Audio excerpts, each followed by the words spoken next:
এখন রবীন্দ্রনাথ ঠাকুরের শান্তিনিকেতন প্রবন্ধ থেকে পাঠ করছি রসের ধর্ম। আমাদের ধর্ম সাধনার দুটো দিক আছে, একটা শক্তির দিক, একটা রসের দিক। পৃথিবী যেমন জলস্থলে বিভক্ত, এও ঠিক তেমনি। শক্তির দিক হচ্ছে বলিষ্ঠ বিশ্বাস। এ বিশ্বাস জ্ঞানের সামগ্রী নয়। ঈশ্বর আছেন এইটুকু মাত্র বিশ্বাস করাকে বিশ্বাস বলি নে। আমি যার কথা বলছি, এই বিশ্বাস সমস্ত চিত্তের একটি অবস্থা। এ একটি অবিচলিত ভরসার ভাব। মন এতে ধ্রুব হয়ে অবস্থিতি করে। আপনাকে সে কোনো অবস্থায় নিরাশ্রয় নিঃসহায় মনে করে না। এই বিশ্বাস জিনিসটি পৃথিবীর মতো দৃঢ়। এ একটি নিশ্চিত আধার। এর মধ্যে মস্ত একটি জোর আছে।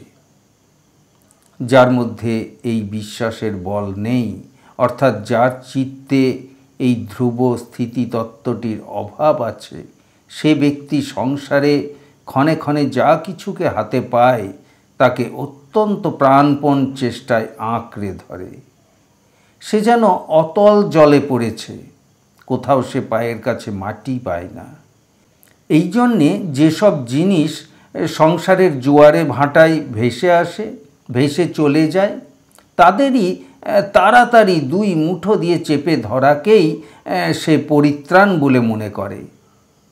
তার মধ্যে যা কিছু হারায়, যা কিছু তার মুঠো ছেড়ে চলে যায়, তার ক্ষতিকে এমনি সে একান্ত ক্ষতি বলে মনে করে যে কোথাও সে সান্ত্বনা খুঁজে পায় না। কথায় কথায় কেবলই তার মনে হয় সর্বনাশ হয়ে গেল। বাধা বিঘ্ন কেবলই তার মনে নৈরাশ্য ঘনীভূত করে তোলে। সেই সমস্ত বিঘ্নকে পেরিয়ে সে কোথাও একটা চরম সফলতার নিঃসংশয় মূর্তি দেখতে পায় না।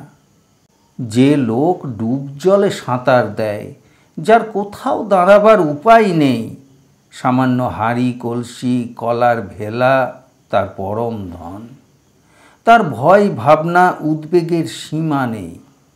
আর যে ব্যক্তির পায়ের নিচে সুদৃঢ় মাটি আছে, তারও হাঁড়ি কলসির প্রয়োজন আছে, কিন্তু হাঁড়ি কলসি তার জীবনের অবলম্বন নয়।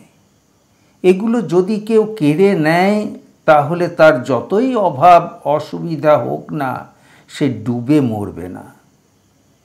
এই জন্যে দৃঢ় বিশ্বাসী লোকের কাজকর্মে জোর আছে, কিন্তু উদ্বেগ নেই। সে মনের মধ্যে নিশ্চয় অনুভব করে তার একটা দাঁড়াবার জায়গা আছে, পৌঁছবার স্থান আছে। প্রত্যক্ষ ফল সে না দেখতে পেলেও সে মনে মনে জানে ফল থেকে সে বঞ্চিত হয়নি।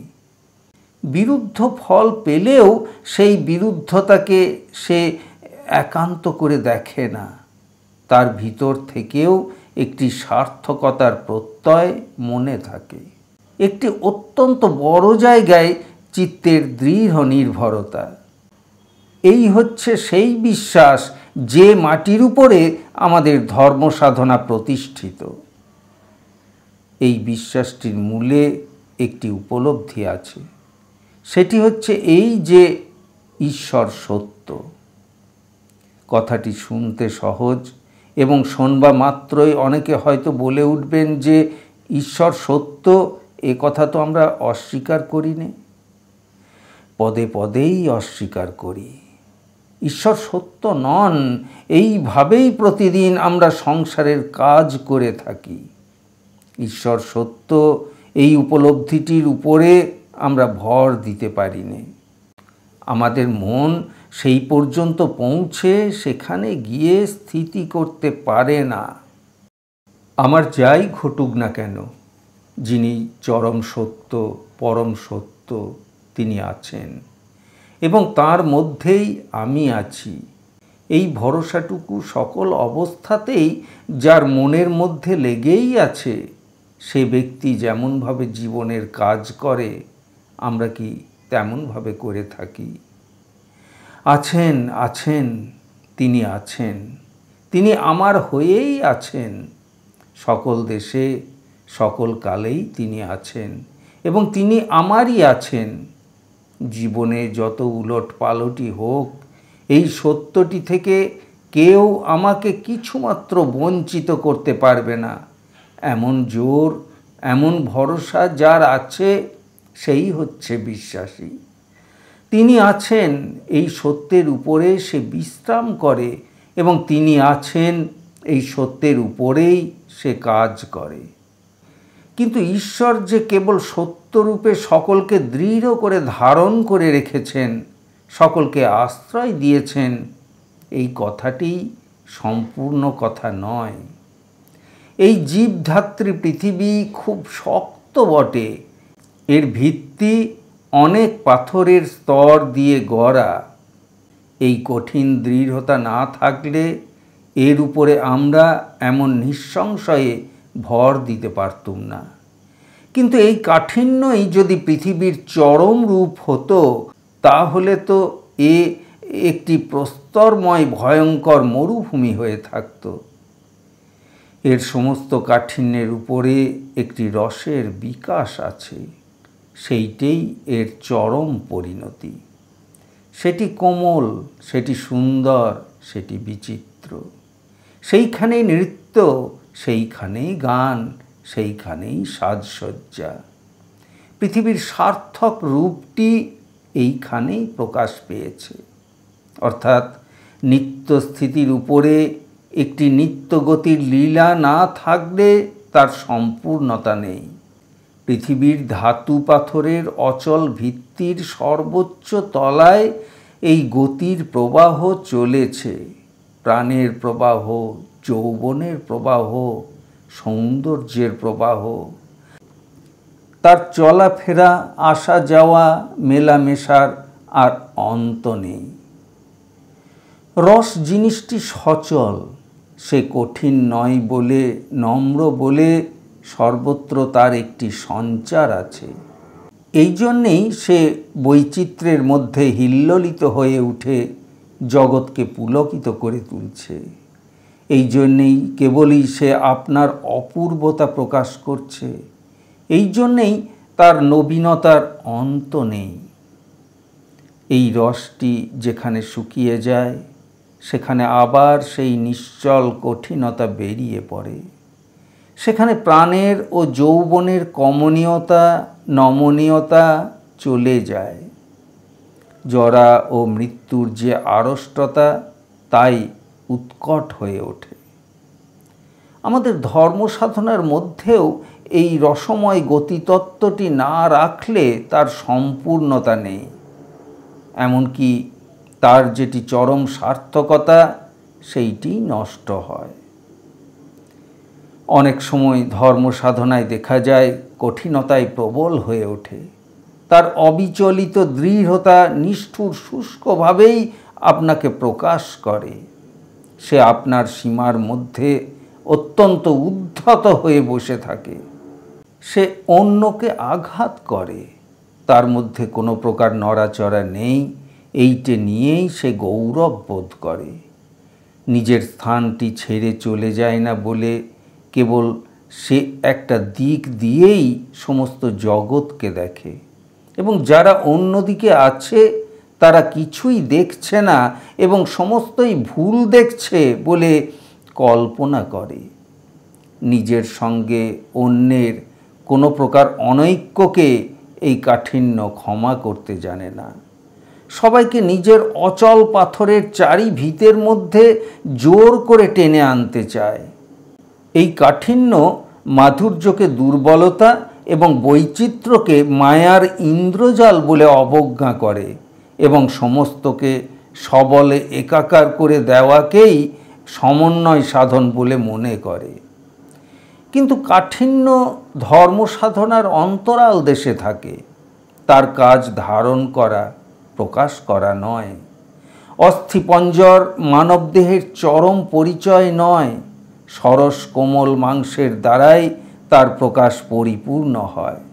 সে যে পিণ্ডাকারে মাটিতে লুটিয়ে পড়ে না, সে যে আঘাত সহ্য করেও ভেঙে যায় না, সে যে আপনার মর্মস্থানগুলিকে সকল প্রকার উপদ্রব থেকে রক্ষা করে, তার ভিতরকার কারণ হচ্ছে তার অস্থিকঙ্কাল। কিন্তু আপনার এই কঠোর শক্তিকে সে আচ্ছন্ন করেই রাখে এবং প্রকাশ করে আপনার রসময়, প্রাণময়, ভাবময়, গতিভঙ্গিময়, কোমল অথচ সতেজ সৌন্দর্যকে। ধর্ম সাধনারও চরম পরিচয় যেখানে তার স্ত্রী প্রকাশ পায়। এই স্ত্রী জিনিসটি রসের জিনিস, তার মধ্যে অভাবনীয় বিচিত্রতা এবং অনির্বচনীয় মাধুর্য ও তার মধ্যে নিত্য চলনশীল প্রাণের লীলা। শুষ্কতায়, অনম্রতায় তার সৌন্দর্যকে লোপ করে, তার সচলতাকে রোধ করে, তার বেদনা বোধকে অসার করে দেয়।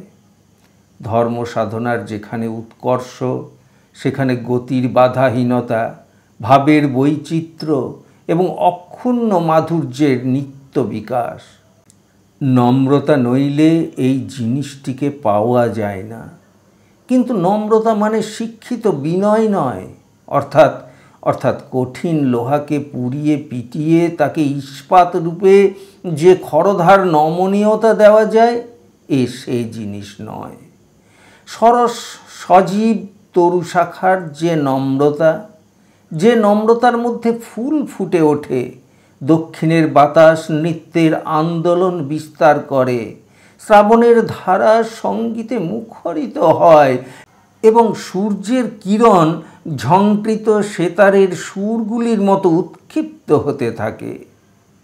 চারিদিকের বিশ্বের নানা ছন্দ যে নম্রতার মধ্যে আপনার স্পন্দনকে বিচিত্র করে তোলে, যে নম্রতা সহজভাবে সকলের সঙ্গে আপনার যোগ স্বীকার করে, সাড়া দেয়, সায় দেয়, আঘাতকে সঙ্গীতে পরিণত করে এবং স্বাতন্ত্র্যকে সৌন্দর্যের দ্বারা সকলের আপন করে তোলে।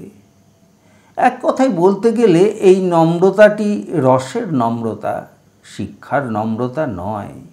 এই নম্রতা শুষ্ক সংযমের বোঝায় নত নয়, সরস প্রাচুর্যের দ্বারাই নত, প্রেমে, ভক্তিতে, আনন্দে, পরিপূর্ণতায় নত।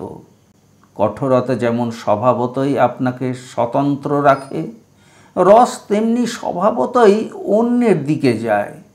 আনন্দ সহজেই নিজেকে দান করে। আনন্দের ধর্মই হচ্ছে সে আপনাকে অন্যের মধ্যে প্রসারিত করতে চায়, কিন্তু উদ্ধত হয়ে থাকলে কিছুতেই অন্যের সঙ্গে মিল হয় না।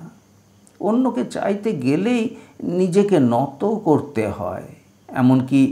এমনকি যে রাজা যথার্থ রাজা, প্রজার কাছে তাকে নম্র হতেই হবে।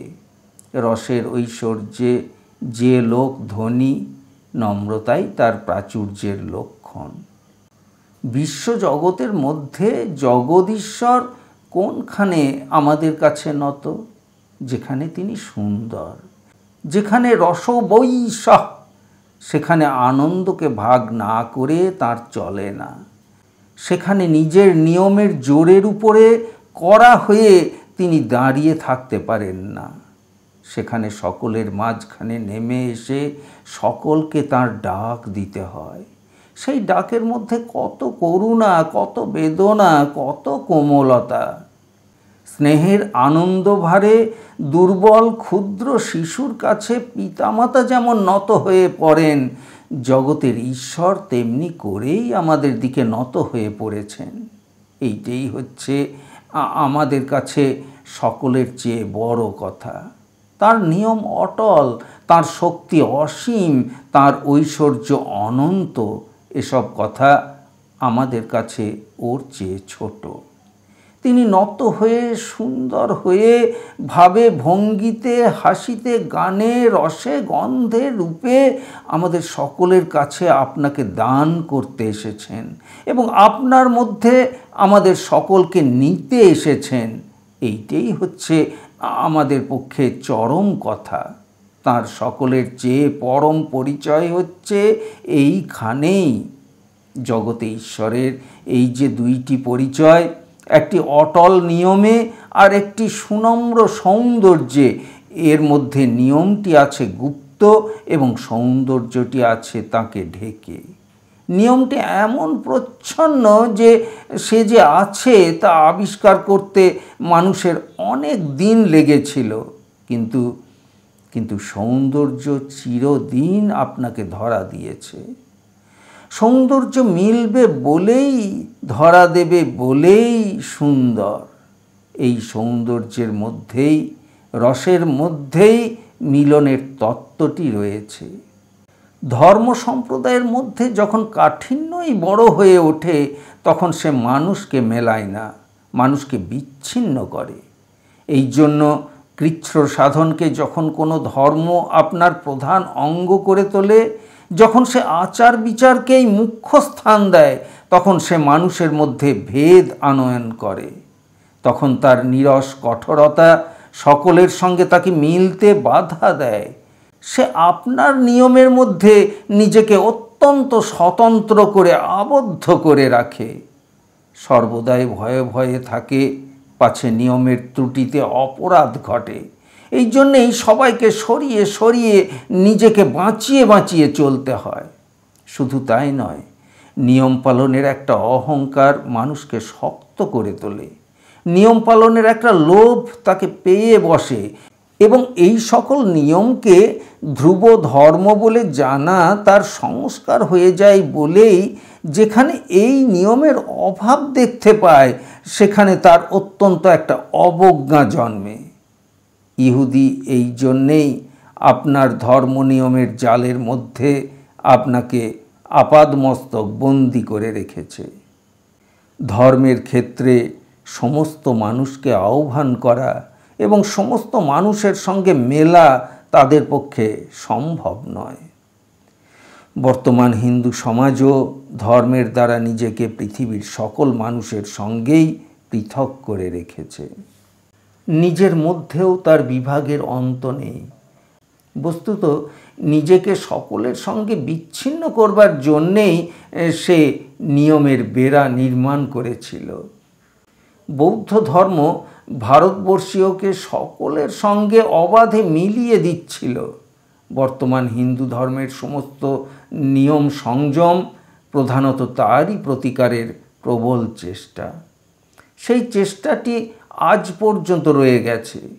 সে কেবলই দূর করছে, কেবলই ভাগ করছে। নিজেকে কেবলই সংকীর্ণ, বদ্ধ করে, আড়াল করে রাখবার উদ্যোগ করছে। হিন্দুর ধর্ম যেখানে, সেখানে বাহিরের লোকের পক্ষে সমস্ত জানলা দরজা বন্ধ এবং ঘরের লোকের পক্ষে কেবলই বেড়া এবং প্রাচীর। অন্য দেশে, অন্য জাতির মধ্যে স্বাতন্ত্র্য রক্ষার জন্যে কোনো চেষ্টা নেই তা বলতে পারি না। কারণ স্বাতন্ত্র্য রক্ষার প্রয়োজন আছে। সে প্রয়োজনকে অস্বীকার করা কোনো মতেই চলে না। কিন্তু অন্যত্র এই স্বাতন্ত্র্য রক্ষার চেষ্টা রাষ্ট্রীয় এবং সামাজিক, অর্থাৎ এই চেষ্টাটা সেখানে নিজের নিচের তলায় বাস করে। মিলনের বৃত্তিটি স্বাতন্ত্র চেষ্টার উপরের জিনিস। কৃতদাস রাজাকে খুন করে সিংহাসনে চড়ে বসলে যেমন হয়, স্বাতন্ত্র চেষ্টা তেমনি মিলন ধর্মকে একেবারে অভিভূত করে দিয়ে তার উপরে যদি আপনার স্থান দখল করে বসে, তাহলে সেই রকমের অন্যায় ঘটে। এই জন্যেই পারিবারিক বা সামাজিক বা রাষ্ট্রীয় স্বার্থবুদ্ধি মানুষকে স্বাতন্ত্র্যের দিকে টেনে থাকলেও ধর্মবুদ্ধি তার উপরে দাঁড়িয়ে তাকে বিশ্বের দিকে, বিশ্ব মানবের দিকে নিয়ত আহ্বান করে। আমাদের দেশে বর্তমানকালে সেইখানেই ছিদ্র হয়েছে এবং সেই ছিদ্র পথেই এদেশের শনি প্রবেশ করেছে। যে ধর্ম মানুষের সঙ্গে মানুষকে মেলায়, সেই ধর্মের দোহাই দিয়েই আমরা মানুষকে পৃথক করেছি। আমরা বলেছি মানুষের স্পর্শে, তার সঙ্গে এক আসনে আহারে, তার আহরিত অন্নজল গ্রহণে মানুষ ধর্মে পতিত হয়। বন্ধনকে ছেদন করাই যার কাজ, তাকে দিয়েই আমরা বন্ধনকে পাকা করে নিয়েছি। তাহলে আজ আমাদের উদ্ধার করবে কে? আশ্চর্য ব্যাপার এই, উদ্ধার করবার ভার আজ আমরা তারই হাতে দিতে চেষ্টা করছি যে জিনিসটা ধর্মের চেয়ে নিচেকার। আমরা সাজাত্য বুদ্ধির উপর বরাত দিয়েছি ভারতবর্ষের অন্তর্গত মানুষের সঙ্গে মানুষকে মিলিয়ে দেবার জন্যে। আমরা বলছি তা না হলে আমরা বড় হব না, বলিষ্ঠ হব না, আমাদের প্রয়োজন সিদ্ধি হবে না। আমরা ধর্মকে এমন জায়গায় এনে ফেলেছি যে আমাদের জাতীয় স্বার্থ বুদ্ধি, প্রয়োজন বুদ্ধিও তার চেয়ে বড় হয়ে উঠেছে। এমন দশা হয়েছে যে ধর্মে আমাদের উদ্ধার নেই, সাজাত্যের দ্বারা আমাদের উদ্ধার পেতে হবে। এমন হয়েছে যে ধর্ম আমাদের পৃথক থাকতে বলছে, সাজাত্য আমাদের এক হবার জন্যে তাড়না করছে। কিন্তু ধর্মবুদ্ধি যে মিলনের ঘটক নয়, সেই মিলনের উপর আমি ভরসা রাখতে পারি নে। ধর্মমূলক মিলন তত্ত্বটিকে আমাদের দেশে যদি প্রতিষ্ঠিত করতে পারি, তবেই স্বভাবতই আমরা মিলনের দিকে যাব। কেবলই গণ্ডি আঁকবার এবং বেড়া তোলবার প্রবৃত্তি থেকে আমরা নিষ্কৃতি পাব। ধর্মের সিংহদ্বার খোলা থাকলে তবেই ছোট বড় সকল যজ্ঞের নিমন্ত্রণেই মানুষকে আমরা আহ্বান করতে পারব। নতুবা কেবলমাত্র প্রয়োজনের বা সাজাত্য অভিমানের খিড়কির দরজাটুকু যদি খুলে রাখি, তবে ধর্ম নিয়মের বাধা অতিক্রম করে সেই ফাঁকটুকুর মধ্য দিয়ে আমাদের দেশের এত প্রভেদ পার্থক্য, এত বিরোধ বিচ্ছেদ গলতে পারবে না, মিলতে পারবে না। ধর্মান্দোলনের ইতিহাসে এইটি বরাবর দেখা গেছে, ধর্ম যখন আপনার রসের মূর্তি প্রকাশ করে তখনই সে বাঁধন ভাঙে এবং সকল মানুষকে এক করবার দিকে ধাবিত হয়। খ্রিস্ট যে প্রেম ভক্তি রসের বন্যাকে মুক্ত করে দিলেন, তা ইহুদি ধর্মের কঠিন শাস্ত্র বন্ধনের মধ্যে নিজেকে বদ্ধ রাখতে পারলে না এবং সেই ধর্ম আজ পর্যন্ত প্রবল জাতির স্বার্থের শৃঙ্খলকে শিথিল করবার জন্য নিয়ত চেষ্টা করছে। আজ পর্যন্ত সমস্ত সংস্কার এবং অভিমানের বাধা ভেদ করে মানুষের সঙ্গে মানুষকে মেলাবার দিকে তার আকর্ষণ শক্তি প্রয়োগ করছে। বৌদ্ধ ধর্মের মূলে একটি কঠোর তত্ত্বকথা আছে, কিন্তু সেই তত্ত্বকথায় মানুষকে এক করেনি। তার মৈত্রী, তার করুণা এবং বুদ্ধদেবের বিশ্বব্যাপী হৃদয় প্রসারী মানুষের সঙ্গে মানুষের প্রভেদ ঘুচিয়ে দিয়েছে। নানক বলো, রামানন্দ বলো, কবির বলো, চৈতন্য বলো, সকলেই রসের আঘাতে বাঁধন ভেঙে দিয়ে সকল মানুষকে এক জায়গায় ডাক দিয়েছেন। তাই বলছিলুম, ধর্ম যখন আচারকে, নিয়মকে, শাসনকে আশ্রয় করে কঠিন হয়ে ওঠে, তখন সে মানুষকে বিভক্ত করে দেয়, পরস্পরের মধ্যে গতিবিধির পথকে অবরুদ্ধ করে। ধর্মে যখন রসের বর্ষা নেমে আসে, তখন যে সকল গহ্বর পরস্পরের মধ্যে ব্যবধান রচনা করেছিল, তারা ভক্তির স্রোতে, প্রেমের বন্যায় ভরে ওঠে এবং সেই পূর্ণতায় স্বাতন্ত্র্যের অচল সীমাগুলি সচল হয়ে উঠে অগ্রসর হয়ে সকলকে মিলিয়ে দিতে চায়, বিপরীত পারকে এক করে দেয় এবং দুর্লঙ্ঘ দূরকে আনন্দ বেগে নিকট করে আনে। মানুষ যখনই সত্যভাবে, গভীরভাবে মিলেছে, তখন কোনো একটি বিপুল রসের আবির্ভাবেই মিলেছে, প্রয়োজনে মেলেনি, তত্ত্বজ্ঞানে মেলেনি, আচারের শুষ্ক শাসনে মেলেনি। ধর্মের যখন চরম লক্ষ্যই হচ্ছে ঈশ্বরের সঙ্গে মিলন সাধন, তখন সাধককে এ কথা মনে রাখতে হবে যে কেবল বিধিবদ্ধ পূজার্চনা, আচার অনুষ্ঠান, সুচিতার দ্বারা তা হতে পারে না। এমনকি তাতে মনকে কঠোর করে, ব্যাঘাত আনে এবং ধার্মিকতার অহংকার জাগ্রত হয়ে চিত্তকে সংকীর্ণ করে দেয়। হৃদয়ে রস থাকলে তবেই তার সঙ্গে মিলন হয়, আর কিছুতেই হয় না। কিন্তু এই কথাটি মনে রাখতে হবে, ভক্তি রসের, প্রেম রসের মধ্যে যে দিকটি সম্ভোগের দিক, কেবল সেই দিকটিকেই একান্ত করে তুললে দুর্বলতা এবং বিকার ঘটে। ওর মধ্যে একটি শক্তির দিক আছে, সেটি না থাকলে রসের দ্বারা মনুষ্যত্ব দুর্গতি প্রাপ্ত হয়। ভোগই প্রেমের একমাত্র লক্ষণ নয়। প্রেমের একটি প্রধান লক্ষণ হচ্ছে এই যে প্রেম আনন্দে দুঃখকে স্বীকার করে নেয়। কেননা দুঃখের দ্বারা, ত্যাগের দ্বারাই তার পূর্ণ সার্থকতা। ভাবাবেশের মধ্যে নয়, সেবার মধ্যে, কর্মের মধ্যেই তার পূর্ণ পরিচয়। এই দুঃখের মধ্যে দিয়ে, কর্মের মধ্যে দিয়ে, তপস্যার মধ্যে দিয়ে যে প্রেমের পরিপাক হয়েছে, সেই প্রেমই বিশুদ্ধ থাকে এবং সেই প্রেমই সর্বাঙ্গীন হয়ে ওঠে। এই দুঃখ শিকারী প্রেমের মাথার মুকুট, এই তার গৌরব। ত্যাগের দ্বারাই সে আপনাকে লাভ করে, বেদনার দ্বারাই তার রসের মন্থন হয়। সাধ্বী সতীকে যেমন সংসারের কর্ম মলিন করে না, তাকে আরও দীপ্তিমতী করে তোলে, সংসারে মঙ্গল কর্ম যেমন তার সতীপ্রেমকে সার্থক করতে থাকে, তেমনি যে সাধকের চিত্ত ভক্তিতে ভরে উঠেছে, কর্তব্যের শাসন তার পক্ষে শৃঙ্খল নয়, সে তার অলঙ্কার। দুঃখে তার জীবন নত হয় না, দুঃখেই তার ভক্তি গৌরবান্বিত হয়ে ওঠে। এই জন্যে মানব সমাজে কর্মকাণ্ড যখন অত্যন্ত প্রবল হয়ে উঠে মনুষ্যত্বকে ভারাক্রান্ত করে তোলে, তখন একদল বিদ্রোহী জ্ঞানের সহায়তায় কর্মমাত্রেরই মূল উৎপাটন এবং দুঃখ মাত্রকে একান্ত নিরস্ত করে দেবার অধ্যবসায়ে প্রবৃত্ত হন। কিন্তু যারা ভক্তির দ্বারা পূর্ণতার স্বাদ পেয়েছেন, তারা কিছুকেই অস্বীকার করবার প্রয়োজন বোধ করেন না। তারা অনায়াসেই কর্মকে শিরোধার্য এবং দুঃখকে বরণ করে নেন।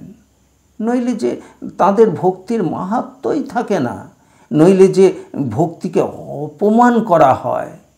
ভক্তি বাইরের সমস্ত অভাব ও আঘাতের দ্বারাই আপনার ভিতরকার পূর্ণতাকে আপনার কাছে সপ্রমাণ করতে চায়। দুঃখে নম্রতা ও কর্মে আনন্দই তার ঐশ্বর্যের পরিচয়।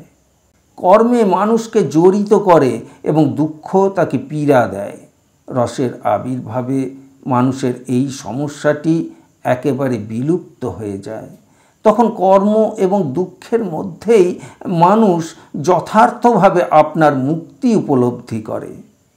বসন্তের উত্তাপে পর্বত শিখরের বরফ যখন রসে বিগলিত হয়, তখন চলাতেই তার মুক্তি, নিশ্চলতাই তার বন্ধন। তখন অক্লান্ত আনন্দে দেশ দেশান্তরকে উর্বর করে সে চলতে থাকে। তখন নুড়ি পাথরের দ্বারা সে যতই প্রতিহত হয়, ততই তার সঙ্গীত জাগ্রত এবং নিত্য উচ্ছ্বসিত হয়ে ওঠে। একটা বরফের পিণ্ড এবং ঝর্ণার মধ্যে তফাৎ কোনখানে? না, বরফের পিণ্ডের নিজের মধ্যে গতিতত্ত্ব নেই, তাকে বেঁধে টেনে নিয়ে গেলে তবেই সে চলে। সুতরাং চলাটাই তার বন্ধনের পরিচয়। এই জন্যে বাইরে থেকে তাকে ঠেলা দিয়ে চালনা করে নিয়ে গেলে প্রত্যেক আঘাতেই সে ভেঙে যায়, তার ক্ষয় হতে থাকে। এই জন্য চলা ও আঘাত থেকে নিষ্কৃতি পেয়ে স্থির নিশ্চল হয়ে থাকাই তার পক্ষে স্বাভাবিক অবস্থা। কিন্তু ঝর্ণার যে গতি, সে তার নিজেরই গতি। সেই জন্যে এই গতিতেই তার ব্যাপ্তি, মুক্তি, তার সৌন্দর্য। এই জন্য গতিপথে সে যত আঘাত পায়, ততই তাকে বৈচিত্র্য দান করে। বাধাই তার ক্ষতি নেই, চলাই তার শ্রান্তি নেই। মানুষের মধ্যেও যখন রসের আবির্ভাব না থাকে, তখনই সে জড়পিণ্ড। তখন ক্ষুধা, তৃষ্ণা, ভয়, ভাবনাই তাকে ঠেলে ঠেলে কাজ করায়। সে কাজে পদে পদেই তার ক্লান্তি। সেই নীরস অবস্থাতেই মানুষ অন্তরের নিশ্চলতা থেকে বাহিরেও কেবলই নিশ্চলতা বিস্তার করতে থাকে। তখনই তার যত খুঁটিনাটি, যত আচার বিচার, যত শাস্ত্র শাসন, তখনই মানুষের মন গতিহীন বলেই বাহিরেও সে আষ্টে পৃষ্ঠে বদ্ধ। তখনই তার ওঠা বসা, খাওয়া পড়া সকল দিকেই বাঁধাবাঁধি। তখনই সে সেই সকল নিরর্থক কর্মকে স্বীকার করে যা তাকে সম্মুখের দিকে অগ্রসর করে না, যা তাকে অন্তহীন পুনরাবৃত্তির মধ্যে কেবলই একই জায়গায় ঘুরিয়ে মারে। রসের আবির্ভাবে মানুষের জড়ত্ব ঘুচে যায়। সুতরাং তখন সচলতা তার পক্ষে অস্বাভাবিক নয়। তখন অগ্রগামী গতিশক্তির আনন্দেই সে কর্ম করে, সর্বজয়ী প্রাণশক্তির আনন্দেই সে দুঃখকে স্বীকার করে। বস্তুত মানুষের প্রধান সমস্যা এ নয় যে কোন শক্তি দ্বারা সে দুঃখকে একেবারে নিবৃত্ত করতে পারে। তার সমস্যা হচ্ছে এই যে কোন শক্তি দ্বারা সে দুঃখকে সহজেই স্বীকার করে নিতে পারে। দুঃখকে নিবৃত্ত করবার পর যারা দেখাতে চান তারা অহংকেই সমস্ত অনর্থের হেতু বলে একেবারে তাকে বিলুপ্ত করতে বলেন। দুঃখকে স্বীকার করবার শক্তি যারা দিতে চান তারা অহংকে প্রেমের দ্বারা পরিপূর্ণ করে তাকে সার্থক করে তুলতে বলেন। অর্থাৎ গাড়ি থেকে ঘোড়াকে খুলে ফেলাই যে গাড়িকে খানায় পড়া থেকে রক্ষা করবার সুকৌশল তা নয়। ঘোড়ার উপরে সারথিকে স্থাপন করাই হচ্ছে গাড়িকে বিপদ থেকে বাঁচানো এবং তাকে গম্যস্থানের অভিমুখে চালানোর যথোচিত উপায়। এই জন্যে মানুষের ধর্ম সাধনার মধ্যে যখন ভক্তির আবির্ভাব হয় তখনই সংসারে যেখানে যা কিছু সমস্ত বজায় থেকেও মানুষের সকল সমস্যার মীমাংসা হয়ে যায়। তখন কর্মের মধ্যে সে আনন্দ ও দুঃখের মধ্যে সে গৌরব অনুভব করে। তখন কর্মই তাকে মুক্তি দেয় এবং দুঃখ তার ক্ষতির কারণ হয় না।